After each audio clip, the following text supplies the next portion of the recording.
Assalamualaikum warahmatullahi wabarakatuh. Welcome back to my channel. Hari ini aku akan membahas tentang pendidikan anti korupsi. Yang pertama, pengertian anti korupsi. Anti korupsi merupakan sikap tidak setuju, tidak suka, dan tidak senang terhadap tindakan korupsi. Anti korupsi merupakan sikap yang dapat mencegah atau upaya meningkatkan kesadaran individu untuk tidak melakukan tindak korupsi dan menghilangkan peluang bagi berkembangnya korupsi.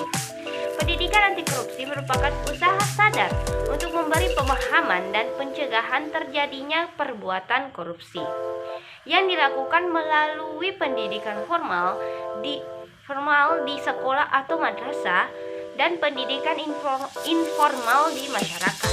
Pendidikan anti korupsi tidak berhenti pada pengenalan nilai-nilai anti korupsi saja, akan tetapi berlanjut pada pemahaman nilai, penghayatan nilai, dan pengalaman nilai anti korupsi menjadi kebiasaan sehari-hari.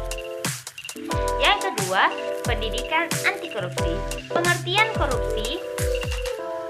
Pengertian korupsi termaktub dalam Ensiklopedia Indonesia, yaitu korupsi dari bahasa Latin corruption yang artinya penyuapan dan koruptor yang artinya merusak.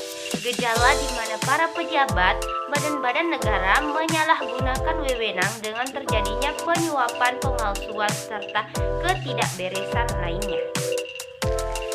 Adapun arti harfiah dari korupsi dapat berupa satu, kejahatan, kebusukan, dapat disuap, tidak bermoral, kebejatan, dan ketidakjujuran. Yang kedua, perbuatan yang buruk seperti penggelapan uang, penerimaan uang sogok, dan sebagainya.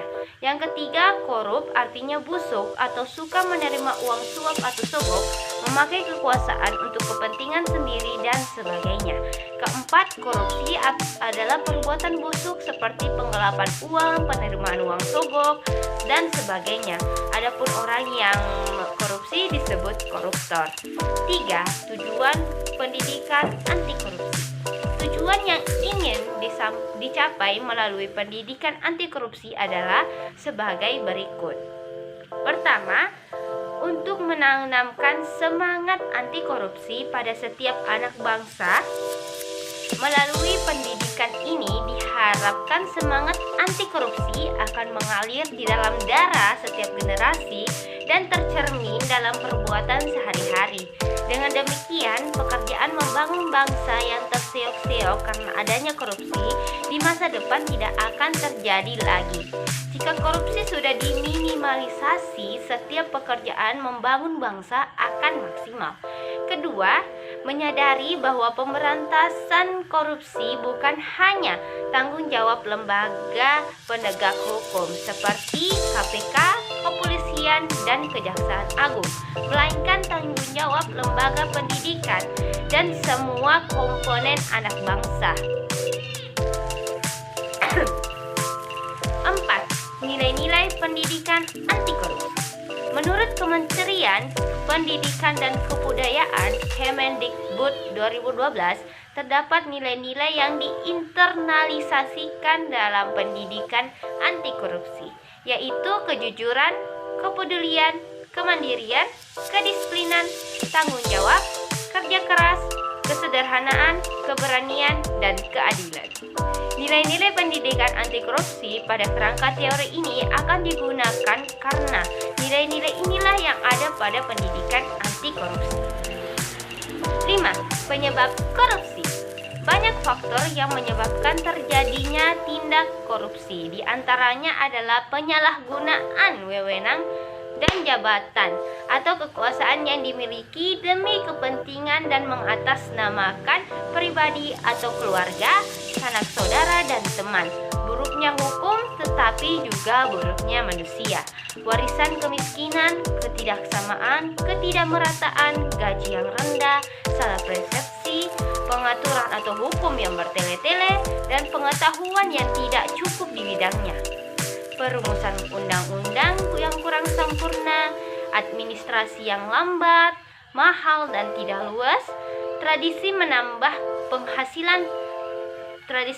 penghasilan, persepsi bahwa korupsi hal yang biasa dan kalau terdesak maka tidak apa-apa dan selama tidak berlebihan itu sah-sah saja, serta tidak ada penghargaan atas aturan-aturan resmi dari negara dan budaya di mana korupsi tak menjadi soal. 6. Bentuk-bentuk korupsi. Bentuk korupsi sangatlah beragam. Menurut Hussein Al-Attas, modus operandi bentuk-bentuk korupsi mencangkup penyuapan atau bribery, pemerasan atau extortion, dan nepotisme. Jenis korupsi yang lebih operasional juga diklasifikasikan oleh tokoh reformasi Muhammad Amin Rais yang menyatakan sedikitnya ada 4 jenis korupsi, yaitu korupsi ekstorsif, korupsi manipulatif, korupsi nepotistik, dan korupsi subversif. Secara lengkap dalam Undang-Undang Nomor 31 Tahun 1999 dan Undang-Undang Nomor 20 Tahun 2001 merumuskan 30 bentuk atau jenis tindak pidana korupsi yang dikelompokkan yaitu sebagai berikut. 1. Korupsi yang terkait dengan kerugian keuangan negara. 2. Suap menyuap. 3. Penggelapan dalam jabatan. 4. Pemerasan. 5. Curang. 6. Kepentingan dalam pengadaan. Dan 7. Gratifikasi atau pemberian hadiah. Itulah tadi materi tentang pendidikan anti korupsi yang bisa saya sampaikan.